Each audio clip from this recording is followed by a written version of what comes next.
আজ মহান মে দিবস। পয়লা মে সারা পৃথিবীর সকল মেহনতি শ্রমজীবী মানুষের জন্য রইল জাগ্রত ব্যবসায়ী জনতার পক্ষ থেকে শ্রদ্ধা ও সম্মান।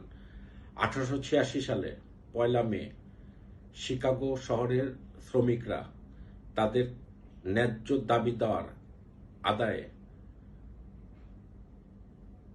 একটা বিপ্লব ঘটিয়েছিল। ওই সময় যারা আত্মত্যাগ করেছিলেন তাদের আত্মত্যাগের বিনিময়ে রচিত হয়েছে বিশাল একটা ইতিহাস। এর পূর্বে শ্রমিকদের কর্মঘণ্টা, শ্রমিকদের দাবিগুলি কোনো কিছুই মানা হতো না। ধীরে ধীরে শ্রমিকদের কর্মঘণ্টা নির্ধারণ হলো, কারা শ্রমিক হতে পারবে আর কারা হতে পারবে না সেটা নির্ধারণ হলো, শিশুদের শ্রমিক বানানো যাবে না সেটা নির্ধারণ হলো।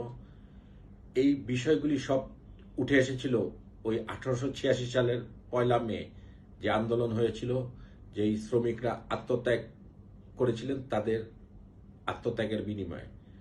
সারা পৃথিবীর 100টারও বেশি দেশে মহান মে দিবস পালিত হয়। আমেরিকার শিকাগো সহ বড় বড় শহরগুলিতেও মহান মে দিবস পালিত হয়। শ্রদ্ধা ও সম্মান রইল সেই সব শ্রমিকদের জন্য যাদের শুরুর জন্য আজকে সারা পৃথিবীর শ্রমিকরা সম্মান এবং ভালোবাসা শিখতে হচ্ছেন। ধন্যবাদ সবাইকে।